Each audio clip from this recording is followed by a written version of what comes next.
إن الحمد لله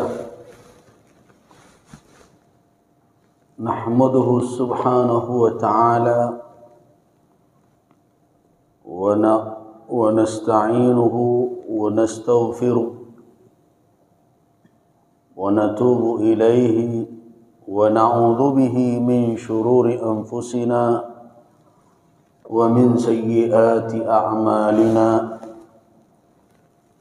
من يهده الله فلا مضل له ومن يضلل فلا هادي له أشهد أن لا إله إلا الله وأشهد أن محمد رسول الله اللهم صل وسلم على عبدك ورسولك وحبيبك محمد وعلى آله وأصحابه والتابعين وتابع التابعين ومن تبعهم بإحسان إلى يوم الدين أما بعد عباد الله استمعوا لما قاله تبارك وتعالى في كتابه العظيم أعوذ بالله من الشيطان الرجيم النار يعرضون عليها غدوا وعشيا ويوم تقوم الساعة أدخلوا آل فرعون أشد العذاب صدق الله العظيم. Kaum muslimin, ibadallah, para hamba Allah rahimakumullah. Mengulangi sedikit pembicaraan kita pada pekan yang lalu tentang azab yang dialami oleh orang-orang yang durhaka di alam barzakh atau di alam kubur. Kita yakini kebenarannya. Begitu juga nikmat yang diterima oleh orang-orang yang taat. Dasar keyakinan kita atau dalilnya adalah firman Allah dengan sunnah Rasul sallallahu alaihi wasallam. Firman Allah di antaranya adalah di dalam surah Ghafir ayat yang ke-46, di mana dalam ayat itu Allah tabaraka wa taala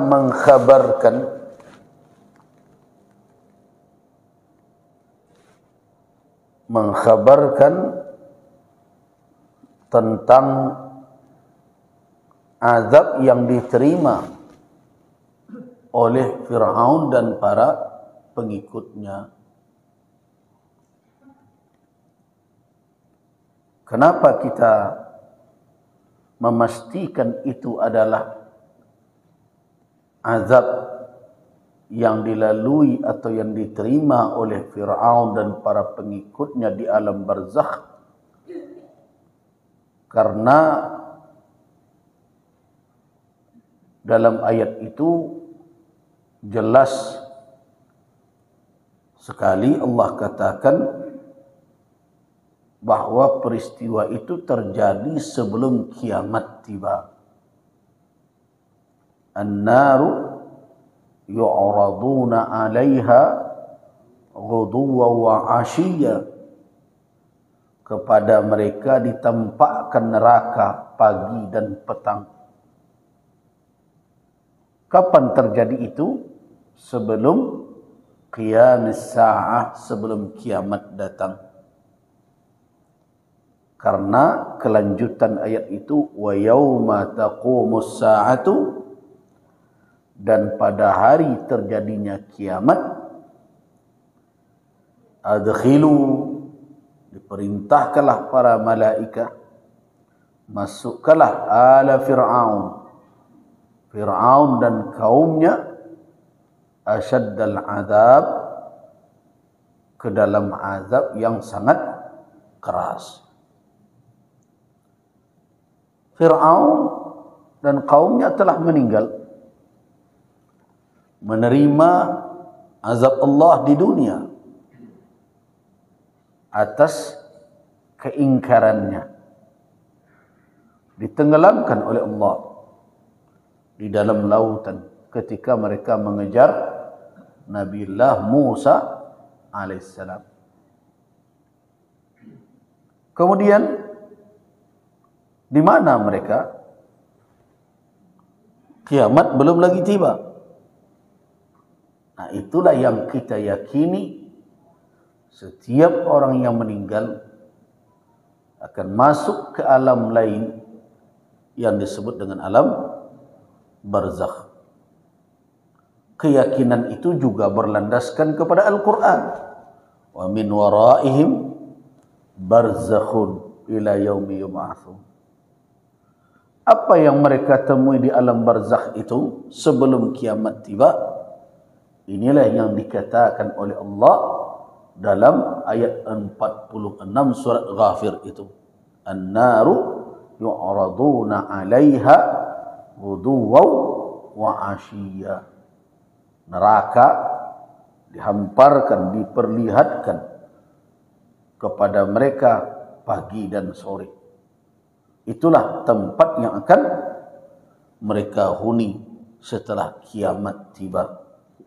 Ketika kiamat datang, kata Allah, wa yauma taqumus sa'ah, baru di situ perintah kepada para malaikat untuk memasukkan Fir'aun dan kaumnya itu ke dalam azab yang telah diperlihatkan kepada mereka ketika berada di alam barzakh. Nah, kaum muslimin, di samping ayat-ayat Al-Quran, hadis Nabi sallallahu alaihi wasallam dengan tegas menyebutkan adanya azab kubur. Karena itulah makanya di antara doa yang dianjurkan, yang diajarkan oleh Rasulullah sallallahu alaihi wasallam untuk kita baca.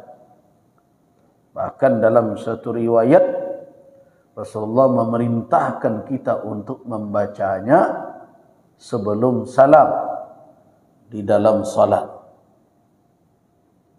Hadis yang diriwayatkan oleh Al-Imam Muslim dan juga diriwayatkan oleh Al-Imam Al-Bukhari. Imam Bukhari Muslim meriwayatkan hadis ini dalam kitab beliau berdua, kitab Sahih Al-Bukhari, kitab Sahih Muslim, dari Ibnu Abbas radhiyallahu anhu. Apa kata Ibnu Abbas? Anna Rasulullah sallallahu alaihi wasallam kana yu'allimuhum hadha ad-du'a. Rasulullah sallallahu alaihi wasallam mengajarkan kepada mereka, kepada para sahabat, kepada kaum muslimin, doa ini. Dalam lafaz lain,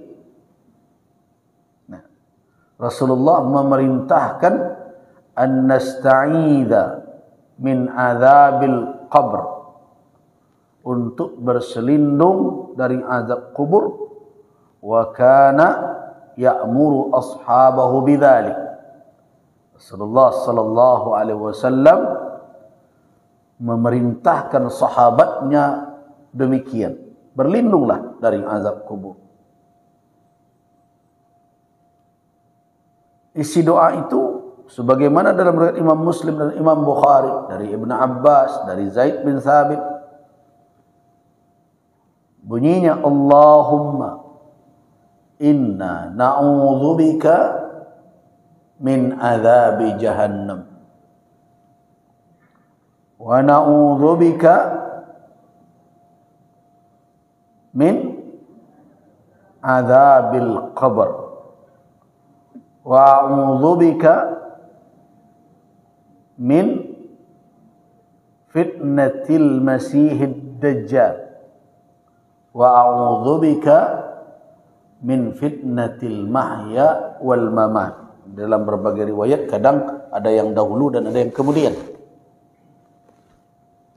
Ya. Ada yang dahulu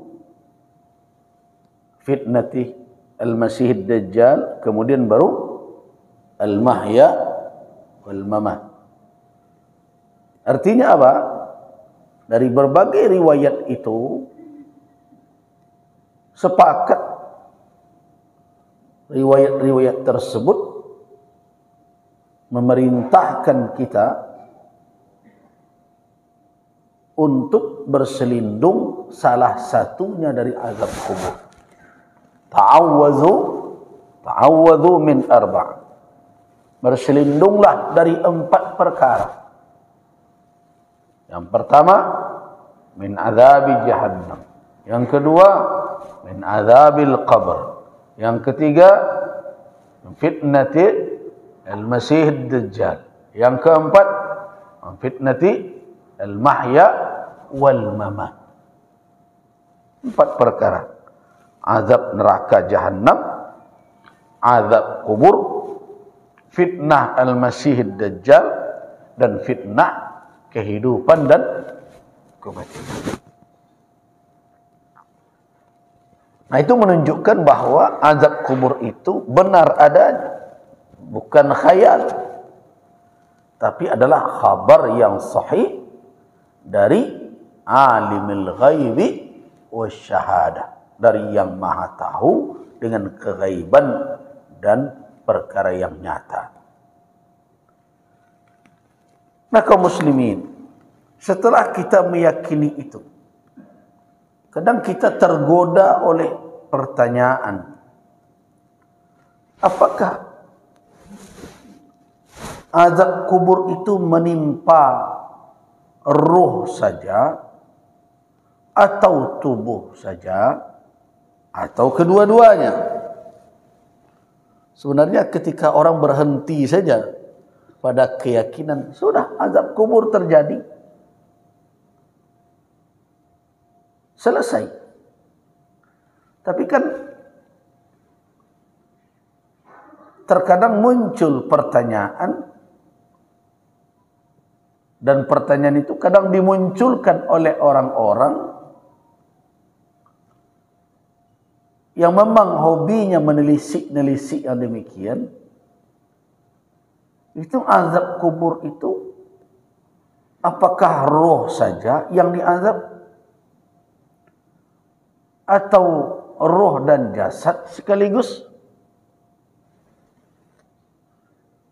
Apakah perlu untuk dijawab pertanyaan itu?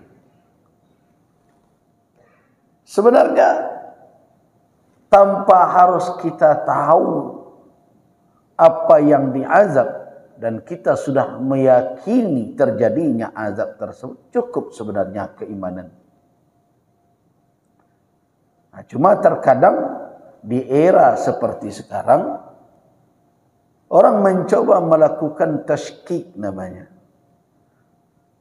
membuat keraguan. Jadi membuat keraguan kepada kaum muslimin dengan pertanyaan-pertanyaan yang demikian. Nah, kalau tidak dijawab, muncul kesangsian di dalam hati akan kebenaran azab itu. Nah, karena itu perlu juga daripada bertanya-tanya yang akhirnya menjawab sendiri tidak jelas, ya perlu dijawab juga pertanyaan tersebut.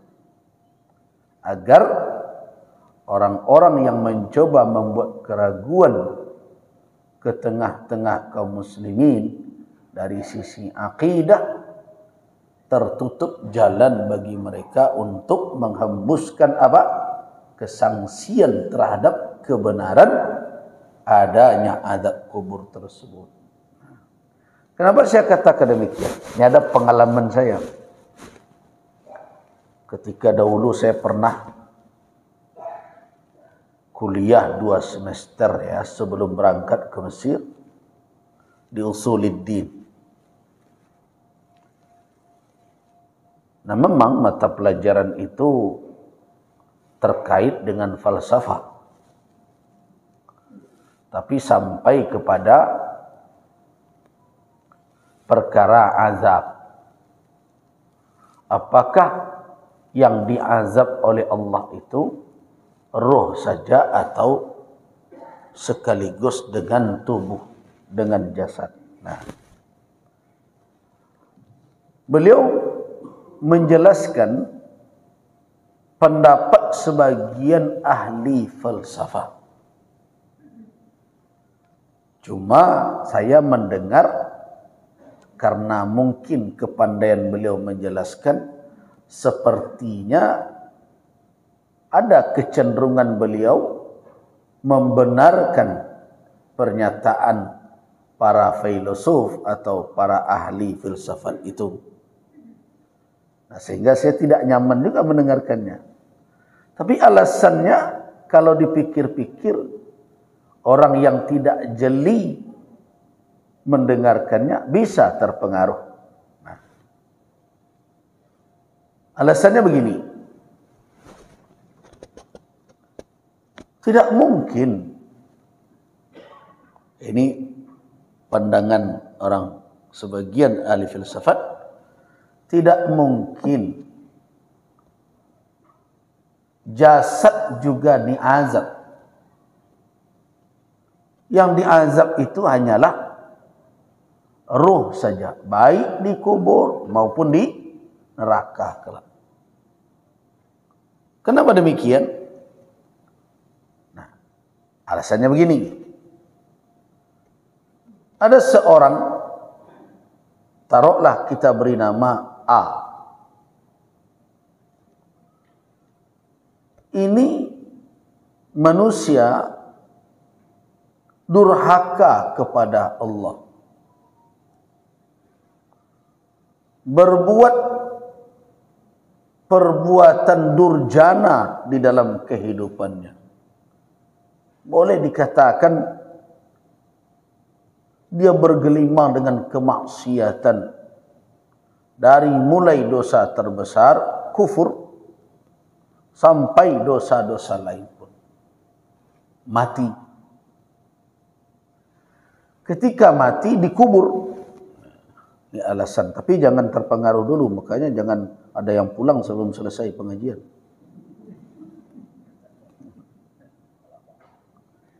Nah, dia mati. Tubuh yang diletakkan di dalam liang kuburan, lubang kuburan itu kan mencair menjadi tanah. Jadi tanah. Nah, kebetulan di atas kuburnya tumbuhlah tanaman. Misalnya saja yang uratnya agak dalam ke bawah, apa kira-kira? Batang ubi.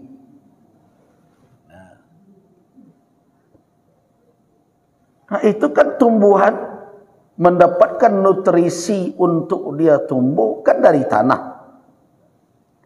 Akarnya ke bawah, ini misalnya, dihisapnya saripati tanah tempat dia tumbuh.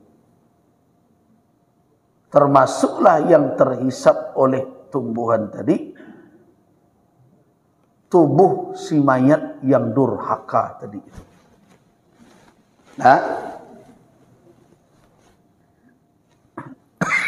masuk ke urat, masuk ke batang, masuk ke daun, tergantung seberapanya, pokoknya bercampurlah. Nah, datang si B. Si B yang masih hidup ini taat, saleh, ustaz pula penceramah. Nah, kemudian dia ambil itu batang ubi, dia gali buahnya sampai di rumah, dibukanya, digorengnya jadi singkong goreng. Padahal dalam singkong tadi sudah bercampur sedikitnya dengan tubuh si A yang durhaka. Itu kira-kira itu alasan yang beliau kemukakan ketika itu. Saya sebagai mahasiswa tentu patuh-patuh saja mendengar.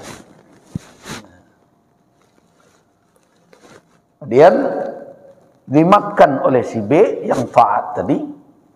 Sedikit banyaknya bercampurlah saripati tubuh si A dengan tubuh si B. Jangan lupa, si A durhaka, kafir, engkar, si B muslim, taat. Nah, si B pun meninggal. Dikubur pula.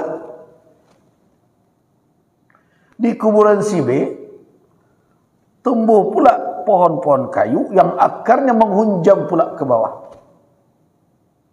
Di tubuh si B tadi sedikit sudah ada tubuh si A. Nah, ketika pohon-pohon kayu tadi tumbuh, dihisap pula saripati tubuh si B yang di dalamnya ada sedikit saripati tubuh si A. Terus menjadi batang, menjadi dedaunan. Datang sapi. Dimakannya daun pepohonan itu. Tentu dua unsur tadi bercampur pula dengan tubuh sapi. Kemudian sapi sambil pulang ke kandang dimakannya pula padi orang. Nah, ketika nanti di akhirat, itu ceritanya, saya baru ceritakan saja dulu. Nah, di akhirat, mana yang mau dihukum jasadnya? Ketika dihukum si A akan protes. Ya Tuhan, ini kata beliau waktu itu cerita, saya tidak terima dihukum begitu saja. Kenapa? Sedikit banyaknya tubuh yang saya pakai ini dibawa solat oleh ustaz yang si B itu. Dibawa pergi berceramah. Dibawa pula untuk taat kepada engkau. Masa itu tidak ada nilainya? Kemudian si B mau dikasih pahala ini. Protes yang lain. Sebentar ya Tuhan. Kenapa? Itu badan si ustaz itu sedikit dipakai oleh sapi makan padi orang. Nah, jadi kalau tubuh yang diazab, tubuh sudah bercampur-campur. Bagaimana caranya? Nah, itu kira-kira pengantar dosen saya ketika itu. Yang akhirnya cenderung secara logika menurut jabaran beliau yang diazab cuma roh saja, badan tidak. Nah, saya sudah mulai gelisah juga mendengarkan ini. Akhirnya ada yang mau bertanya enggak? Ya menunjuklah saya waktu itu. Ambo tanya Pak. Oh ya, Gus Rizal tanya. Pertanyaan saya sederhana saja Pak. kira-kira Tuhan sapan yang apa kok lah berpikir aja kau tu. Kan pusing sekali dia memikirkan. Nah. Kenapa? Saya tidak terima ketika masalah kegaiban di alam lain yang berbeda kemudian diukur dengan kaedah-kaedah, aturan-aturan alam syahadah. Ini nama milah-milah dan rumit itu kalau di dunia dilakukan oleh manusia. Tapi bagi Allah, may yuhyil idhama wa hiya ramim. Ketika orang kafir Quraisy, salah seorang mereka meremas tulang belulang yang telah rapuh di hadapan Nabi sehingga menjadi debu, sambil bertanya, "Ya Muhammad, may yuhyil idhama wahia ramim." Siapa yang akan menghidupkan tulang belulang yang sudah lebur seperti ini? Apa jawaban Allah Subhanahu wa taala kepada orang itu melalui rasulnya? Lihat di dalam surat Yasin. Tidak. Surat Yasin ayat 78, 79. Nah.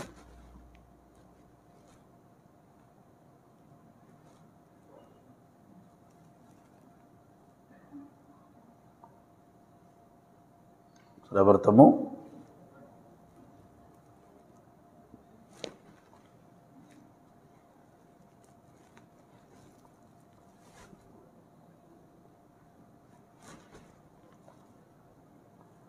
وَضَرَبَ لَنَا مَثَلًا وَنَسِيَ خَلْقَهُ قَالَ مَنْ يُحْيِي الْعِظَامَ وَهِيَ رَمِيمٌ. Dia buat pula perumpamaan kepada kami. وَضَرَبَ لَنَا مَثَلًا. Ini perumpamaan ini untuk apa? Untuk membantah kudrat Allah, untuk membantah adanya kebangkitan.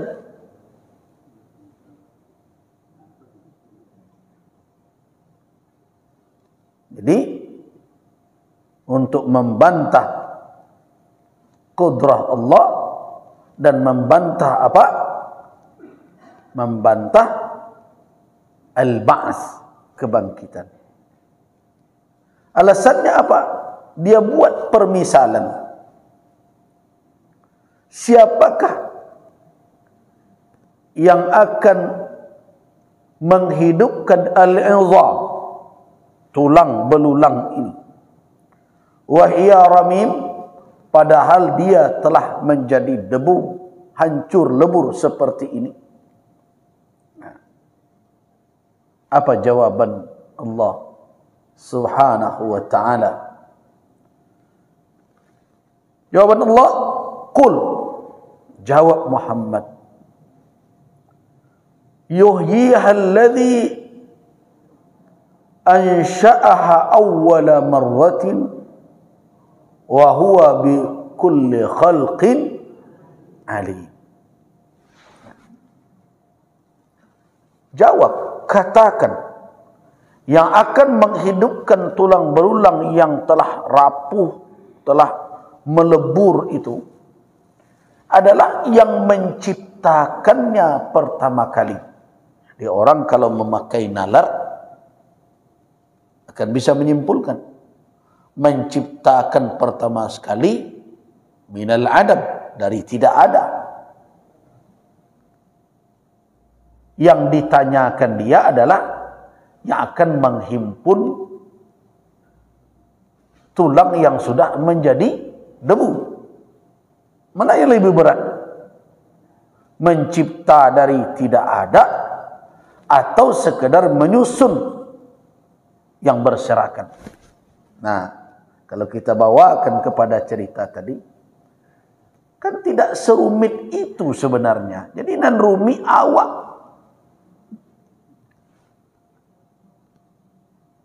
Kenapa?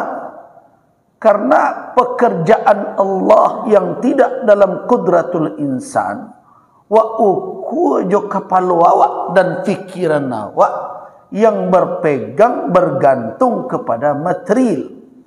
Tentu tak masuknya. Atau makanya mereka tadi bahkan mazhabnya tu kau nak bercampur, kau dia makan iko, kau model iko.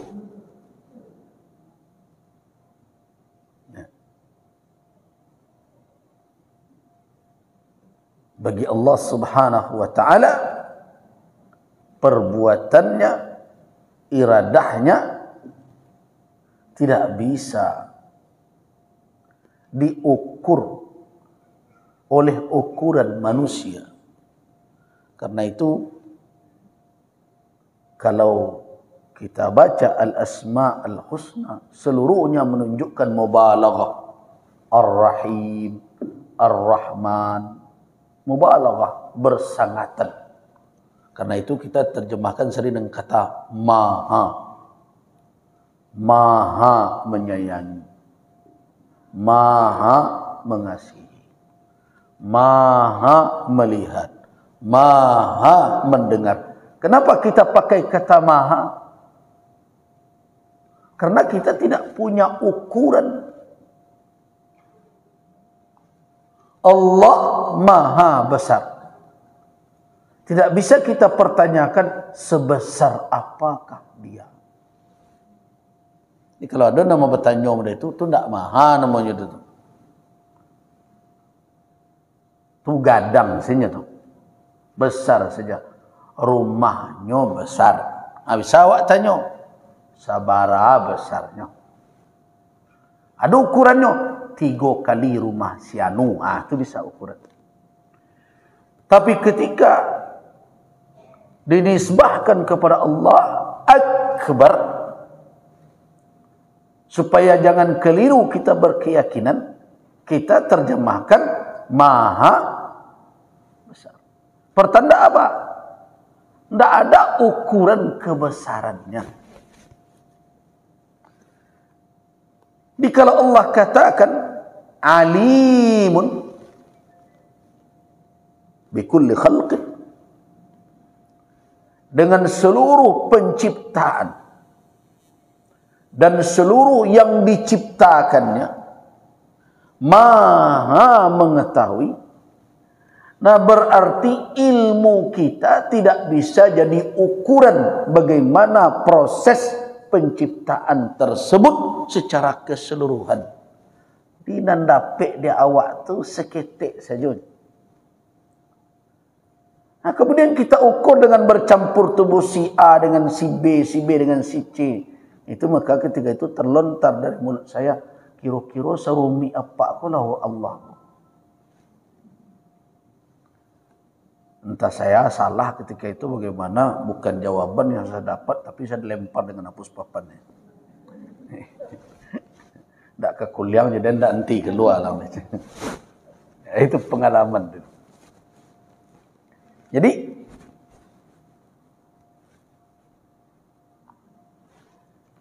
ketika kita berbicara alam gaib, di dalamnya ada ketentuan-ketentuan yang terjadi berdasarkan ketentuan-ketentuan yang telah ditetapkan oleh Allah, yang berbeda dengan alam syahadah. Nah, karena itu pertanyaan tentang apakah azab itu terkait dengan roh saja atau juga ada kaitannya dengan jasad, dari keyakinan kita Ahlus Sunnah wal Jamaah, iya, kedua-duanya.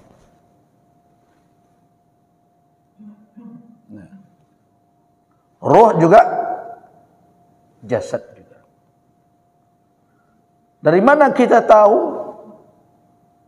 Adalah dari sabda Rasulullah sallallahu alaihi wasallam.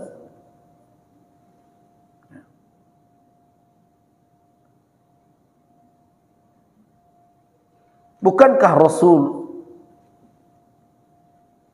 yang mengatakan bahwa innahuma mu'adzaban, ketika beliau berkata dua orang ini sedang diazab? Kemana beliau menunjuk, berisyarat? Kedua kubur yang sedang beliau berada di dekat. Wa ma yu'adzaban, mereka tidak diazab karena kabir, karena dosa besar, tapi diazab karena dosa kecil. Salah satunya tidak istibra, tidak bersih, dan tidak pula beristinja setelah buang air kecil. Yang satu lagi, yamshi bin namimah, di dalam hidupnya berjalan kemana-mana, kerjanya mencela orang, menghibah orang, memfitnah orang, dan berbagai macam. Nah, Rasulullah SAW menunjukkan ke kubur itu. Bahkan beliau ambil ranting dari pelepah pepohonan, beliau tanamkan. Bagaimana kita memahami perbuatan Nabi dan perkataan Nabi? Apakah akan kita katakan tidak ada hubungan antara azab yang diterima dengan kubur? Tentu tidak mungkin. Tidak mungkin. Karena perbuatan Rasulullah jelas menunjukkan mereka diazab di alam barzakh, tetapi dari sikap beliau, azab tersebut ternyata ada hubungannya dengan kubur, tempat terletaknya jasad orang tersebut. Nah,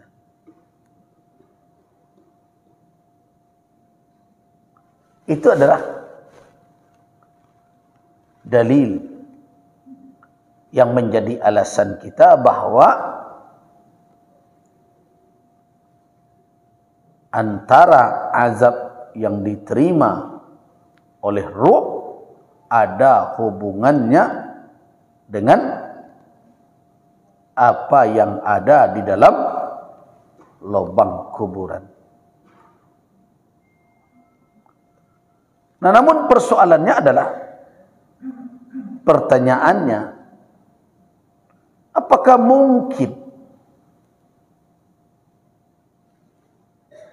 mungkin di dalam lubang yang sempit itu terjadi peristiwa sebagaimana yang diceritakan dalam hadis-hadis sebagaimana yang telah kita sampaikan dalam beberapa pertemuan yang lalu? Datang malaikat, kemudian didudukkan, kemudian berikutnya bagi orang yang tidak bisa menjawab, menerima pukulan martil yang besar.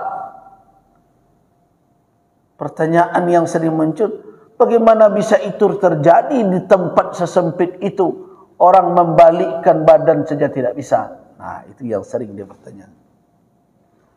Nah, kembali lagi kita ingatkan bahwa yang demikian itu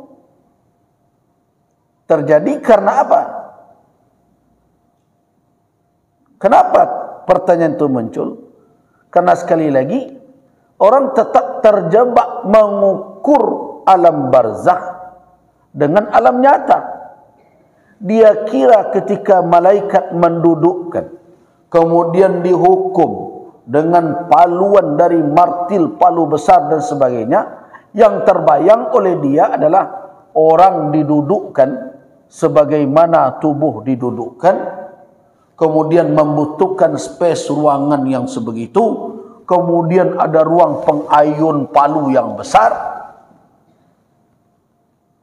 Nah, itulah yang membuat akhirnya Orang menolak, tidak mungkin itu terjadi pada jasad. Berarti ini ruh saja.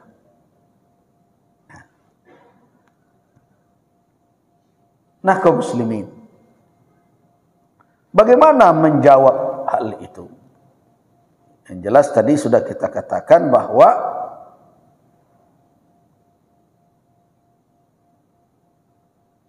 azab kubur hak adanya, dan itu terjadi pada roh dan jasad. Dalilnya sudah kita jelaskan tadi. Rasulullah ketika mengatakan 2 orang diazab, beliau berisyarat kepada kuburan yang beliau lalui. Nah, dalil yang kedua adalah seseorang yang meninggal kemudian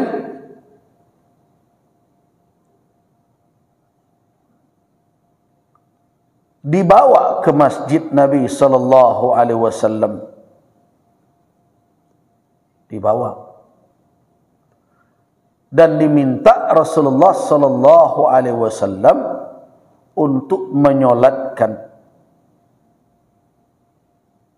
Tapi Rasulullah sallallahu alaihi wasallam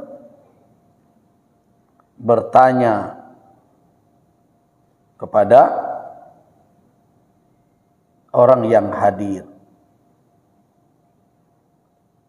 Kata Rasul, hal alaihi min dain? Apakah dia punya hutang? Yang lain menjawab, ada ya Rasulullah. Berapa? Dinarain. Nah. Kemudian Rasul berkata, sallu ala sahibikum.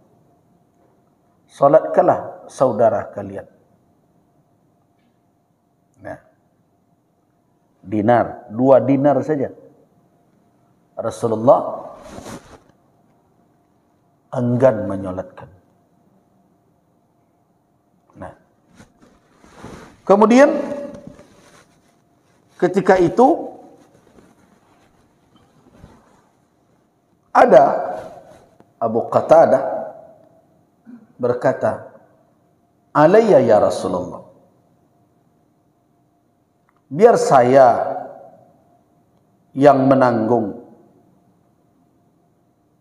2 dinar itu. Nah, ini juga peringatan ini kepada orang yang berhutang. Jangan hobi berhutang tuh. Kalau tidak ada yang menanggung, berbahaya. Tidak dibagian ahli waris, berdampak kepada kita. Sebagian dari kita ada yang memandang enteng hutang. Ketika kamu minjam ke orang, lunak gigi pada lidah. Ketika kamu membayar, bantu pengemis orang datang kawak. Kalau adonan serupa itu, capeklah taubat. Bayar hutang itu segera. Nah, jangan terjadi seperti kisah orang ini yang diriwayatkan oleh Al-Imam Abu Daud, diriwayatkan juga oleh Al-Imam An-Nasai, Imam Ahmad bin Hanbal. Nah, untung ketika itu ada yang menanggung. Nah, ketika ada yang menanggung, alayya ya Rasulullah, saya yang menanggungnya, Rasulullah baru menyolatkan. Nah, besoknya 1 hari setelah peristiwa itu, Nabi bertemu nih dengan Abu Qatadah. Nabi bertanya, ma fa'alat dinaran? Apa kabar yang 2 dinar itu? Terkejut sahabat. Innama mata ams. Ya Rasulullah, kan baru kepatang. Artinya kok tak kajabana? Kan meninggalnya kemarin ya Rasulullah. Innama mata bi ams. Nah, Nabi diam saja. Besok harinya, kan sudah hari kedua itu setelah kematian, Nabi bertemu lagi dengan Abu Qatadah, bertanya lagi, ma fa'alad dinaran? Nah, bagaimana yang 2 dinar itu? Faqala, baru Abu Qatadah menjawab, qadaituhuma. Allah, lambo bayin ya Rasulullah, sudah saya lunasi. Nah, mendengarkan jawaban itu, apa kata Nabi sallallahu alaihi wasallam? Al-an barradat alaihi jildah. Sekarang baru sejuk kulitnya. Artinya hutang yang ditinggal membuat gerah dan panas orang yang di dalam kubur. Kalau tidak dilunasi, kalau sudah tiba saatnya, hutang itu harus dibayarkan. Nah, ini menunjukkan bahwa antara ruh dengan jasad ada hubungan. Nabi malah katakan perbuatan itu, melunasi hutang si mayat itu, ternyata terberi dan menyejukkan kulitnya.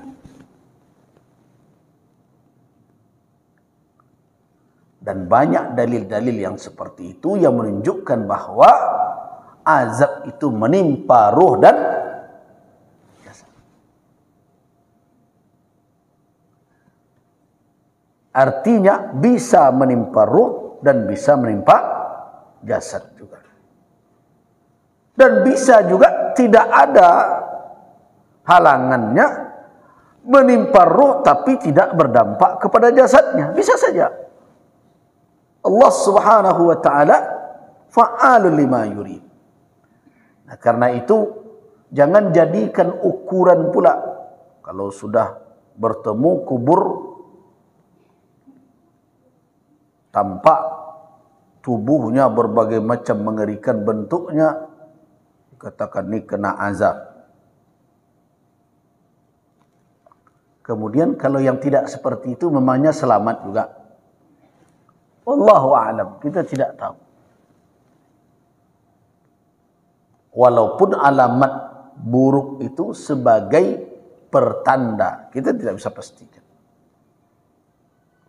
Tetapi bukan berarti kalau tidak demikian bentuk fisiknya, itu berarti orang itu aman-aman saja di alam barzakh. Tidak. Wallahu a'lam. Nah, bila demikian, kesimpulan kita bagaimana? Bahwa ruh dan jasad bisa terkena azab kedua-duanya atau masing-masingnya di alam barzakh sana. Nah, bagaimana kita menerima kesimpulan yang demikian? Ada 7 alasan yang bisa kita jadikan sebagai penguat dari kesimpulan itu.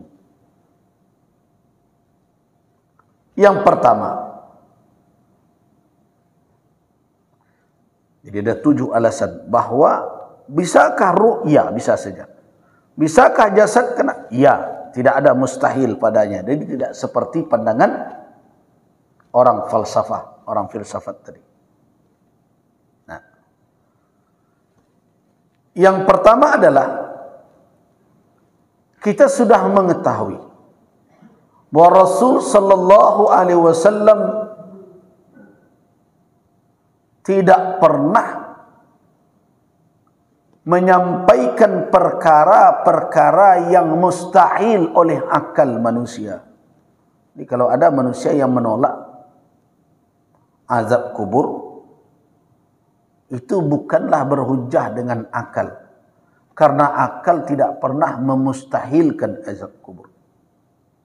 Cuma akal tidak terjangkau olehnya hakikat keberadaannya. Tidak sesuatu yang tidak terjangkau akal itu tidak ada. Jadi keliru orang kalau mengatakan akal tidak menemukan, akal tidak mengetahui, akal tidak menjangkau. Karena itu tidak adakah dia? Banyak nandak terjangkau di akawak ternyata aduh. Tidak sedikit. Tidak terjangkau oleh akal manusia. Tapi pada hakikatnya dia ada. Kalau toh ada, akal bisa mengetahui. Akal tidak mengetahui hakikatnya. Tapi dia ada. Ruh. Ada atau tidak ada? Siapa mengecek ruh tidak ada. Tapi akal manusia tidak menjangkau hakikat dari roh itu sebenarnya. Seperti apa dia? Bagaimana keberadaannya di dalam tubuh? Nah, mengatakan orang yang ada roh itu tandanya dia bergerak berbagai macam. Bahawa orang pingsan. Orang pingsan ada rohnya tak? Aduh, menganya niang sini. Nah, jadi tidak semua ukuran ada dan tidak ada itu berpijak kepada jangkauan akal. Itu yang pertama. Dan kita yakin bahwa para Rasul alaihimussalam tidak pernah menyampaikan apapun yang mustahil. Jadi persoalannya adalah akal tidak semuanya menjangkau, tapi tidak memustahilkannya.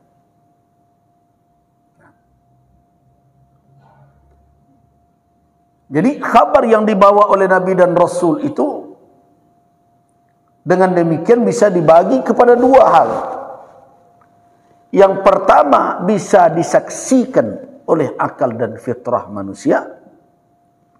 Yang satu lagi tidak terjangkau oleh akal manusia dan dia ada, itulah yang disebut dengan keghaiban. Akal manusia tidak sampai. Surga, akal manusia tidak sampai kepada hakikat. Nah, itu yang pertama. Yang kedua alasannya adalah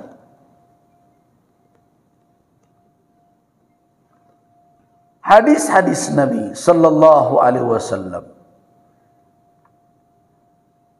tidak boleh difahami secara berlebih-lebihan atau dengan mendistorsi, mengurangi maksudnya. Jadi tempatkan hadis-hadis itu pada petunjuk yang benar.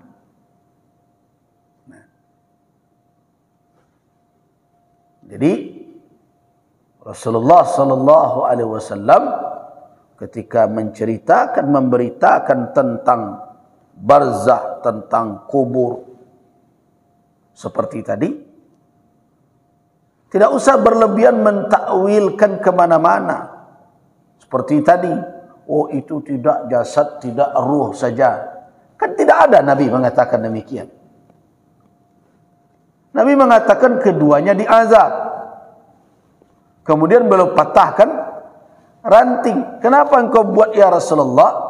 Mudah-mudahan diringankan oleh Allah sebelum mengeringnya dia.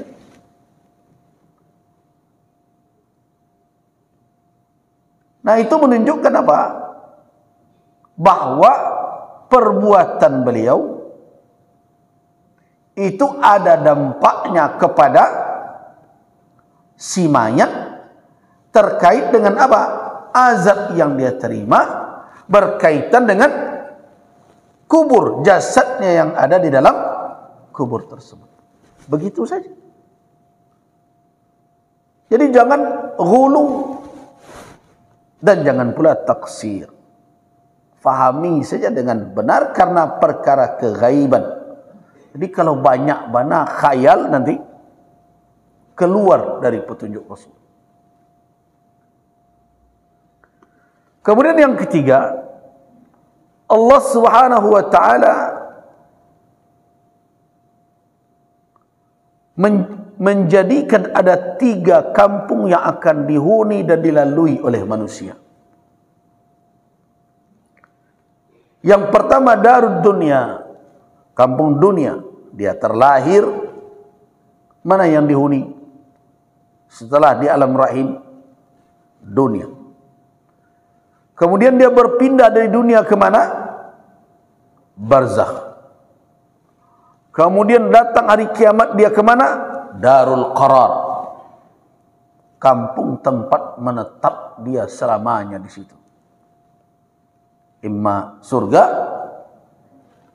bisa juga neraka. Na'udzubillahi min dzalik. Nah, bila demikian adanya, maka setiap perkampungan atau tempat atau rumah lah kita istilahkan, dihuni oleh manusia, ada qawanin, ada aturannya masing-masing. Di dunia ada aturan, ada ketentuan. Di barzakh ada pula. Di akhirat, di darul qarar ada pula. Kelirulah orang yang mengukur ketiga kampung itu dengan ukuran yang sama. Jadi seperti tadi, seperti yang saya pernah ceritakan, ada orang yang sulit menerima di surga itu orang makan tapi tidak ada buang air. Kenapa dia tidak terima? Karena dia berpikir cara dunia. Kalau di dunia kok sudah diisi, dikeluar gitu. Itu tatanan duniawi. Tapi di akhirat dia tidak demikian adanya. Nah, bagaimana yang akal menerima itu? Sebenarnya ada mirip-miripnya. Anak di dalam rahim juga makan melalui ibunya. Kemana buang airnya? Nah, setidaknya itu bisa jadi pendekatan. Nah, jadi masing-masing diar, masing-masing dar, masing-masing kampung dunia ada kanun, ada ketentuannya. Barzakh ada pula. Berikutnya akhirat, darul qarar, surga atau neraka punya pula aturan. Nah, keliru ketika orang mengukur kampung akhirat dengan kampung dunia. Itu jawaban yang ketiga. Yang keempat, Allah ja'ala amral akhirati wa ma kana muttasilan biha ghaiban wa hajabaha an idrakil mukallafina fi hadhihi ad-dar wa dhalika min kamali hikmatihi wa liyatamayyaz al-mu'minuna bil ghaibi min ghairihim. Ketahuilah bahwa Allah Subhanahu wa taala menjadikan perkara akhirat dan apa saja perkara yang berkaitan dengannya, yang terhubung dengannya sebagai suatu yang gaib, dihijabnya oleh Allah sehingga tidak terjangkau dari jangkauan pengetahuan orang-orang mukallaf di alam dunia ini. Tidak ada yang bisa menjangkau dengan idraknya, dengan kemampuan untuk mengetahui dari diri manusia. Tidak. Saya sudah jelaskan, Rasulullah tahu tentang yang gaib apakah karena idrak beliau? Tidak, tapi karena yuha, diberi wahyu.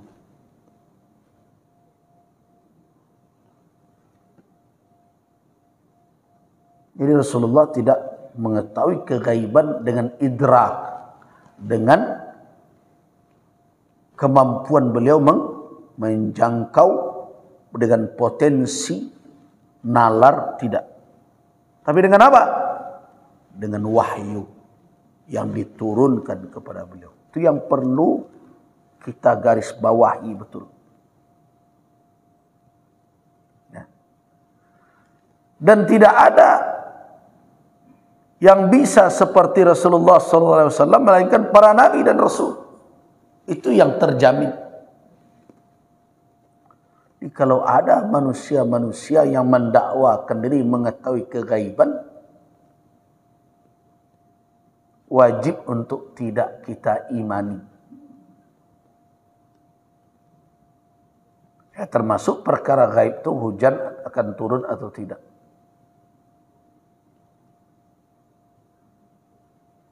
Terus bagaimana ramalan cuaca? Ramalan cuaca itu tidak memastikan, tapi membaca fenomena alam, awan, angin, kepadatan, dan seterusnya, maka diramalkan. Samakah ramalan cuaca dengan pawang hujan? Tidak. Jadi ada pula yang heran saya melihat umat Islam percaya pula ada orang yang memegang remote kontrol hujan di negara ini.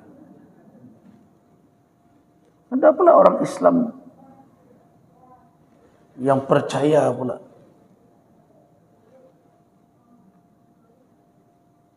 Jadi biasa berurusan dengan tukang sarang hari itu berhenti dah lagi. Saya heran orang-orang cerdas pun ikut-ikutan.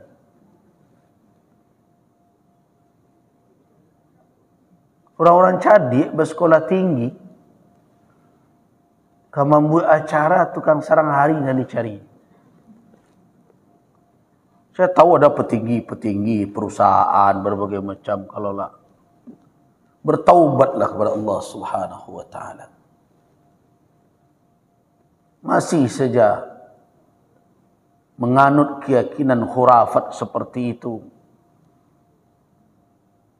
dan terlibat dalam perbuatan syirik. Bukankah kita yakin bahwa Allah yunazzilul ghais, Ia yang menurunkan hujan? Tidak ada manusia yang bisa menentukan itu. Pernah dahulu ketika lama musim tidak hujan, dibuatlah rekayasa cuaca dengan menebarkan garam dan berbagai macam. Itu di dalam perhitungan para pakar ini sudah akan hujan ini. Itu tidak hujan dia. Padahal kalau sudah sekian disebarkan dengan dipelajari arah angin, dipelajari kepadatan berbagai macam, itu di dalam ilmu mereka, angka-angka yang mereka buat itu sudah hujan itu. Tapi ternyata, nah apalah itu tukang ramal, apalagi pawang hujan yang bisa menghentikan hujan. Kan ada juga ulama begitu. Kalau betul ulama tidak akan pernah dia mau berbuat begitu. Kalau toh ada dia melakukan itu karena kondisi tertentu dengan berdoa, tidak akan pernah dia dakwakan dirinya yang punya kemampuan untuk menurunkan atau menghentikannya.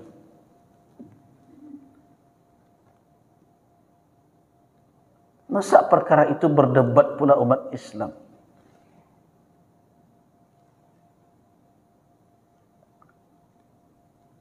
Yang anehnya, ada yang mengatakan, "Oh, kita kan menghargai budaya." Saya katakan menghargai budaya tapi melecehkan akidah umat. Itu yang aneh. Mempertontonkan kesyirikan kan melecehkan akidah umat. Nah, itu makanya tidak semua budaya itu Jadi orang sekarang berusaha merusak akidah kaum muslimin. Kadang dengan label-label radikal, konservatif, macam-macam. Dan itu yang saya sedihnya, yang melontarkan kalimat-kalimat itu orang Islam juga. Bahkan petinggi-petinggi mereka, ada malah yang mengaku intelektual umat. Mudah betul melabel-label konservatif lah, fundamentalis lah. Nah, banyak para pemikir hari ini pandainya adalah membuat istilah dan melabel orang. Itu sudah pandai. Disuruh menganalisa, coba anda analisa betul itu makna hadis itu. Kaji betul itu maksud dan tujuannya. Oh, tak ada ilmunya di situ. Nah, tapi tukang pilah-pilah pendapat orang, itu namanya pandai. Kau pendapat konservatif, kau pendapat moderat, kau pendapat radikal, kau pendapat fundamentalis. Itu dan banyak pandai para pemikir kaum muslimin hari ini. Tukang label pendapat orang. Kalau disuruh tafsir apa yang anda baca, apa pendekatan tafsir yang anda lakukan, sejauh mana kawaid tafsir anda kuasai, kalau itu tidak ada.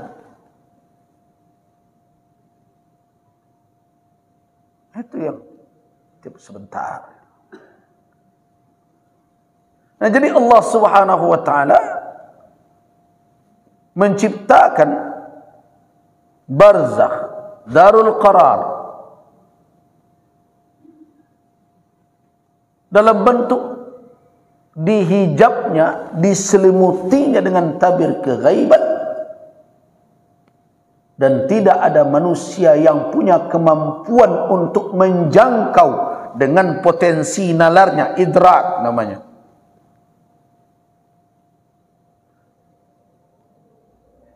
Ada manusia yang tahu, ada, tetapi bukan biidrakihi, dengan kemampuan nalarnya menjangkau, menganalisa, mengkaji, memahami hakikatnya dengan potensi otaknya dan nalarnya. Tidak ada manusia sampai ke situ.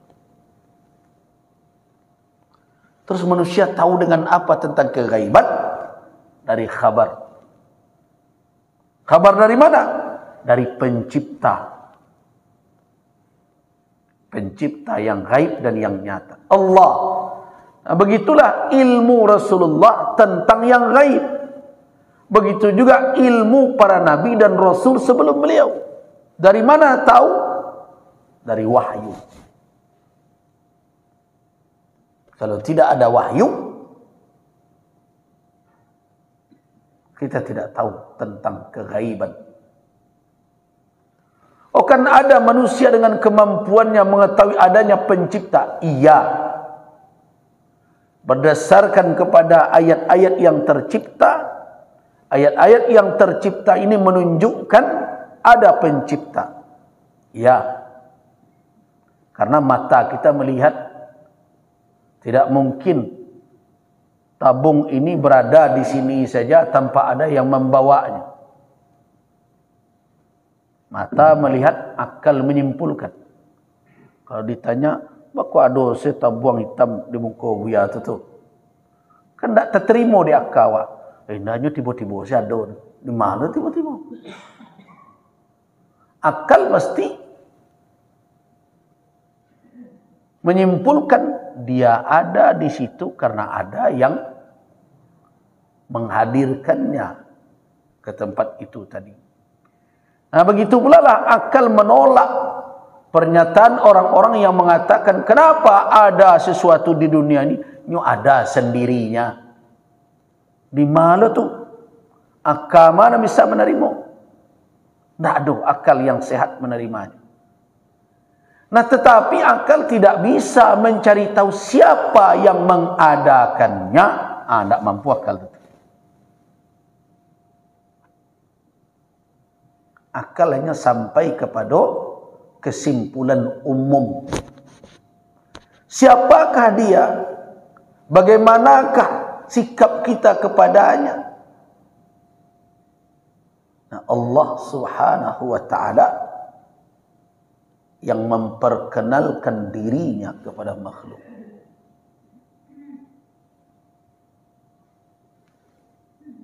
Melalui apa? Melalui orang-orang yang dipilihnya. Siapa orang-orang yang dipilih itu? Para nabi dan rasulnya. Gitu. Nah, kalau kita sudah menyadari hakikat itu, maka memang perkara barzakh tidak akan terpampang di hadapan kita seperti kita melihat alam syahadah. Tidak akan. Nah, jadi mabih kanari saja tu memasang CCTV di liang lahat tu, tidak usahlah di kerajaan lahat. Nah. Jawaban yang kelima, di situ ada api yang di neraka yang diperlihatkan. Bagaimana itu di tempat itu? Jangan kita berhujah nanti kan ada bertemu tuh. Kubur terbongkar, ternyata tubuh orang itu hangus. Itu adalah sebahagian dari tanda yang diperlihatkan, tetapi tidak menjadi hujah yang berketerusan. Karena bisa jadi ada orang yang durhaka, berbuat maksiat, meninggal, kuburnya tergali, tidak ada apa-apa dia. Jadi hujah seperti itu tidak berlaku secara terus-menerus demikian. Nah, karena itu apa alasannya ketika api dihadapkan, kemudian ada hayyah, ular yang menelan berbagai macam? Ingat, annan nar allati fil qabri wal hadrah laysat min narid dunya wala min zar'iha min zuru'iha. Ingat, yang dimaksud dengan api di neraka atau apapun tentang azab, jangan diukur dengan api yang ada di dunia ini. Selama kau akan berfikir api itu serupa api,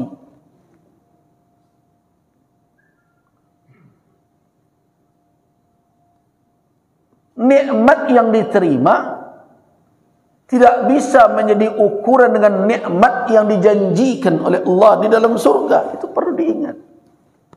Dalam satu riwayat, innallaha khalaqa mi'a rahmah.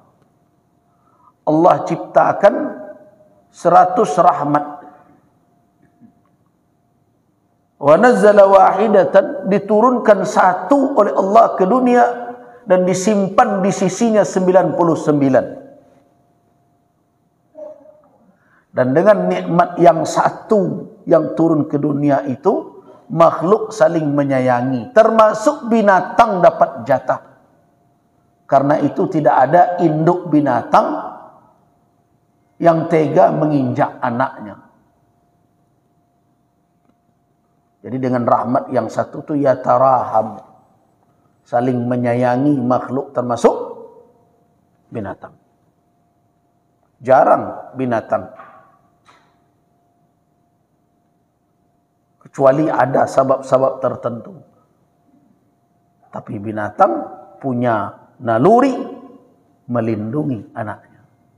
Harimau yang buas pun tidak memakan anaknya. Jadi kalau ada orang tua yang membunuh anaknya, berarti lebih dari harimau.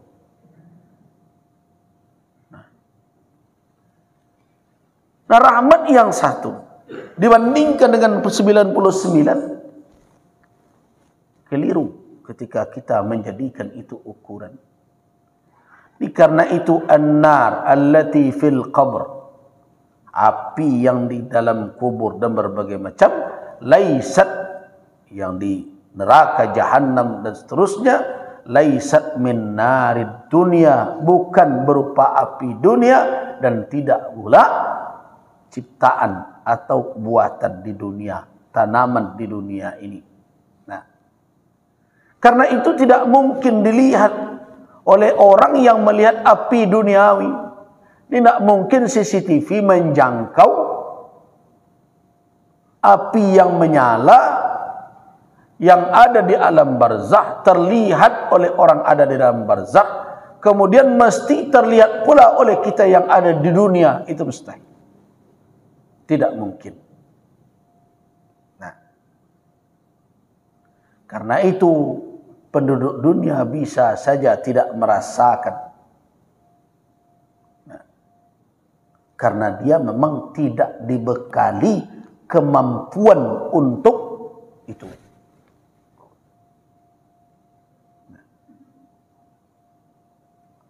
Yang keenam,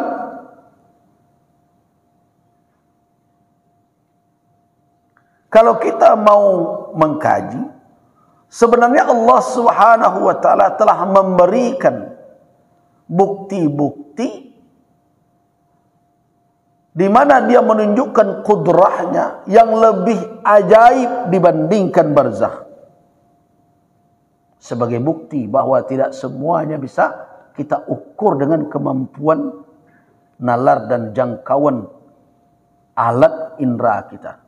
Apa contoh? Jibril turun. Nah, Jibril turun kepada Rasulullah, menyerupai seorang laki-laki. Ia berbicara dengan Rasul. Rasul mendengarnya.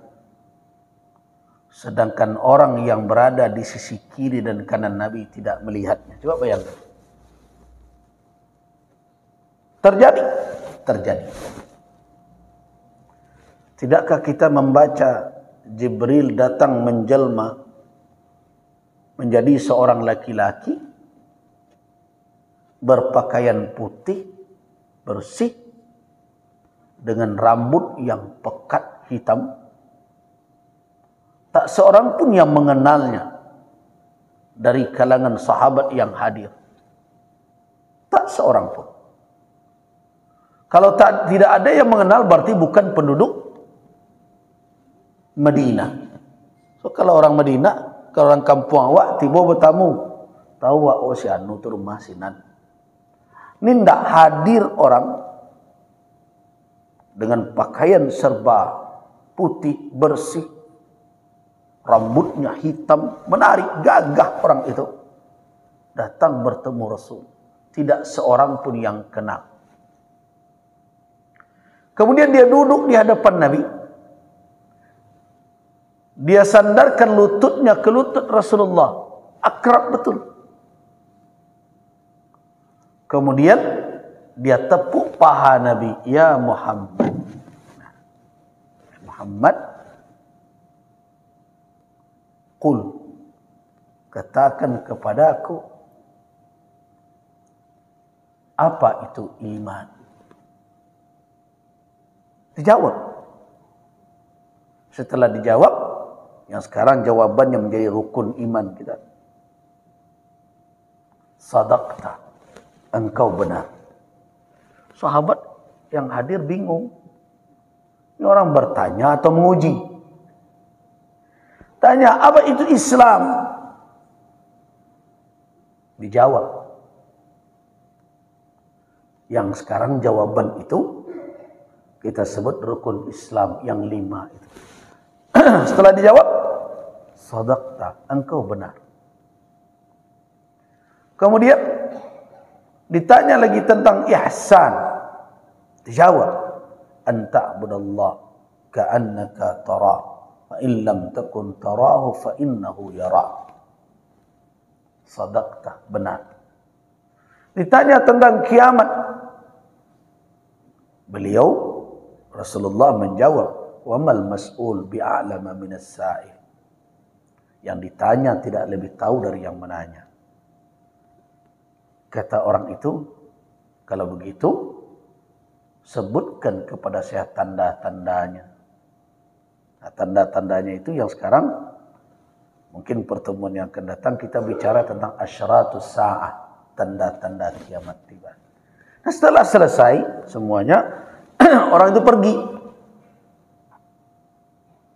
Nah, ketika dia datang, sahabat sudah heran, tidak ada yang kenal, tapi melihat penampilannya tidak menunjukkan dia datang dari tempat yang jauh.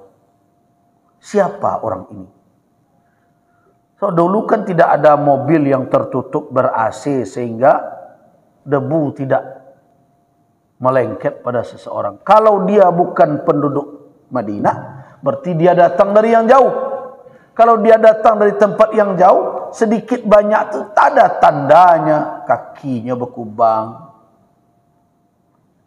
rambutnya ada debu, atau kainnya sedikit ada tanda bahwa perjalanan jauh. Tapi kata sahabat, tidak ada kami lihat pada tubuh orang itu asar safar, sedikit pun tanda bekas orang melakukan perjalanan jauh. Nah, setelah selesai, Nabi bertanya, Tadruna manis sa'il? Atadruna manis sa'il? Tahukah kamu sekalian siapa yang bertanya tadi itu? Sahabat berkata, Allah wa rasuluhu a'lam. Allah dan Rasul yang lebih tahu. Kata Nabi, dzaka Jibril. Tadi Jibril. Ja'a, dia datang. Yas'aluni, bertanya kepada saya, liyu'allimakum, dalam rangka mengajarkan kamu sekalian umur dinikum, perkara agama kalian. Jadi ada metodologi belajar ala Jibril, kira-kira begitu. Dia bertanya, tujuannya untuk apa? Memberikan pemahaman kepada yang lain. Teori itulah yang dibawakan di orang kini dalam metodologi pengajaran. Diskusi namanya. Nanti kan tak baru-baruan. Kecil orang kini itu modern. So, itulah lakukan dulu Jibril dengan Rasulullah. Beliau diskusi, yang lain mendengar, dapat ilmu. Nah, makanya ketika saya membaca kurikulum berubah, jadi ini dosen tidak boleh monolog, dosen harus bisa mengajak mahasiswa dialog. Sejak lama di kerajaan orang. Maka kadang-kadang kan di negara awak aku istilahnya mengganti-ganti. Dari iko ke situ, itu adalah pelatihannya. Ujung-ujungnya proyek. Nah, kan model itu.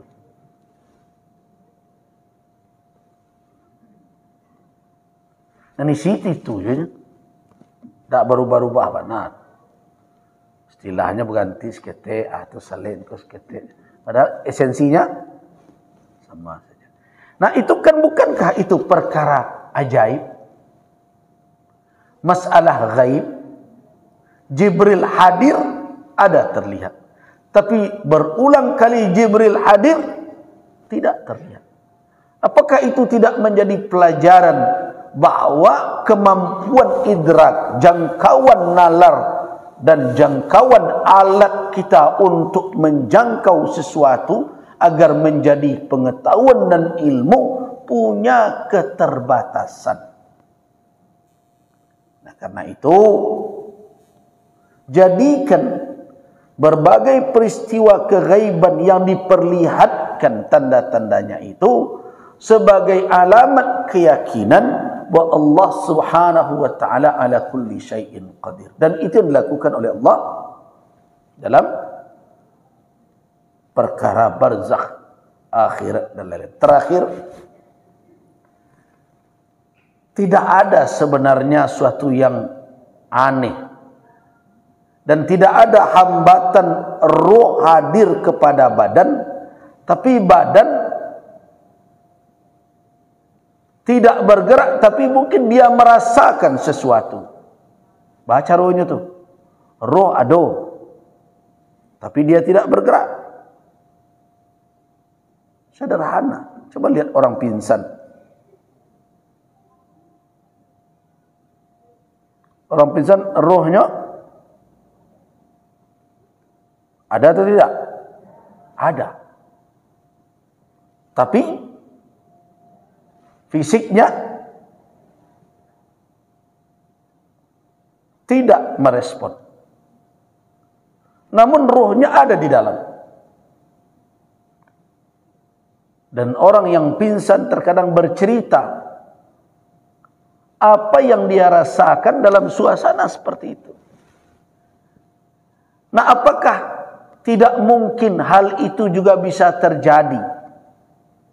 Roh dikembalikan ke jasad, walaupun jasad tidak mengangguk-angguk, tidak duduk-duduk, tidak tagak-tagak, tidak membalik-balik. Tetapi kembalinya roh itu bisa mengaktifkan pendengaran dan berbagai macam, sehingga orang yang datang berziarah ketika mengucapkan salam assalamualaikum, maka roh dengan jasad itu menjawab dan mengenali siapa yang datang berkunjung berziarah ke kuburnya. Ada tak nananeh di situ? Tidak ada. Nah, berarti apa yang diimani oleh kaum muslimin tentang perkara barzakh, perkara alam kubur, perkara azab dan nikmatnya, tidak ada yang ditolak, dimustahilkan oleh akal manusia. Nah, ketika akal manusia tidak memustahilkannya, berarti akal mengatakan apa? Mungkin adanya. Nah, ketika mungkin itu datang nas mengatakan bahwa itu ada, berarti kita bisa memastikan dia ada dengan dasar khabar dari nas tadi. Nah, begitulah kita mengimani. Akal tidak menolak, walaupun dia tidak tahu, tidak bisa menjangkau hakikat, tetapi khabar sahih meyakinkan kita karena kita beriman dengan kebenaran Allah dan Rasul. Sadaqallahul azim wa sadaqa rasuluhul karim. Kan begitu.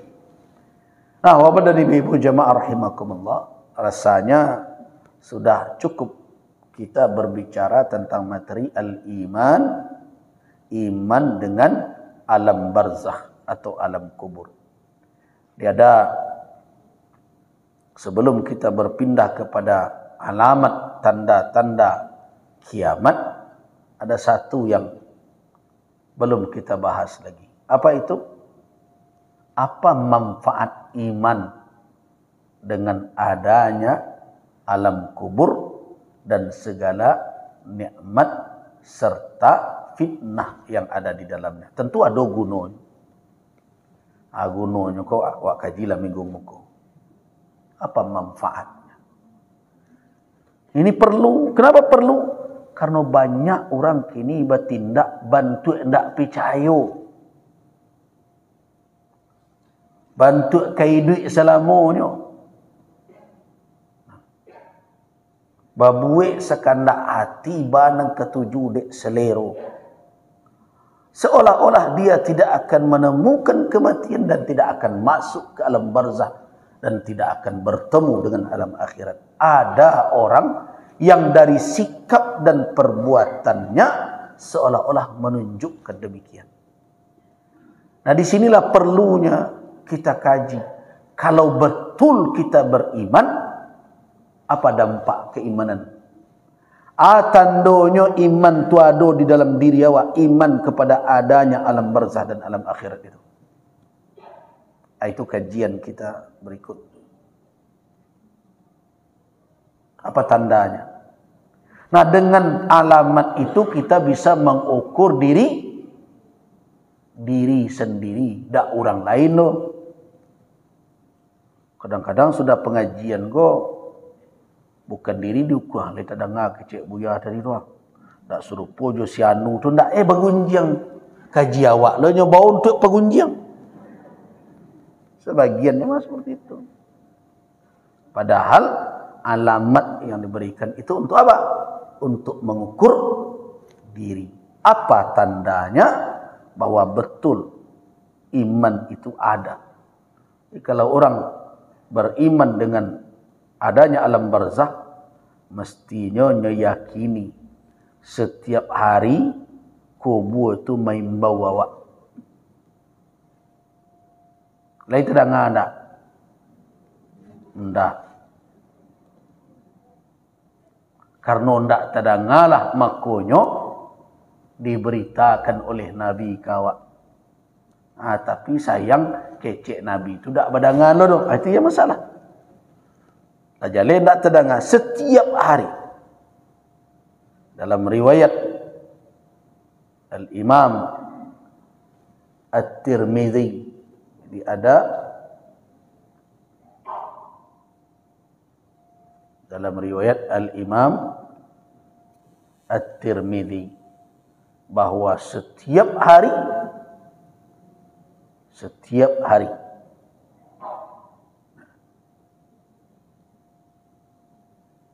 fa innahu lam ya'ti yaumun 'alal qabr, tidak ada hari yang berganti melainkan kuburan itu berbicara, menyeru, tapi sayang manusia tidak mau mendengarkannya. Nah, mudah-mudahan setelah kita sampaikan hadis Nabi tadi, terdengar di awak beritanya itu. Bagaimana mendengarkannya? Dengan mengingat pesan Nabi. Janganlah lo telingo ke kuburan. Dengarkan pesan Nabi itu. Kata beliau, fa innahu lam ya'ti 'alal qabri yaumun, tidak ada hari berganti yang datang silih berganti setiap hari melainkan kubur itu illa yatakallam, berbicara di setiap hari. Apa pembicaraannya itu, apa yang dia serukan, itulah yang harus kita ingat, kita tanamkan.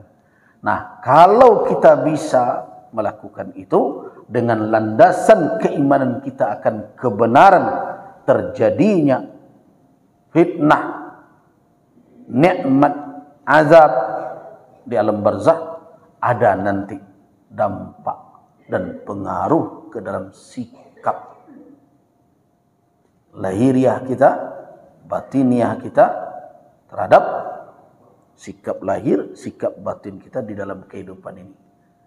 Nah, mudah-mudahan kita bisa amalkan. Untuk siang ini kita cukupkan dulu sampai di sini. Waffaqanallahu wa iyyakum lima yuhibbuhu wa yarda. Wabillahi taufiq wal hidayah. Wassalamu alaikum warahmatullahi wabarakatuh.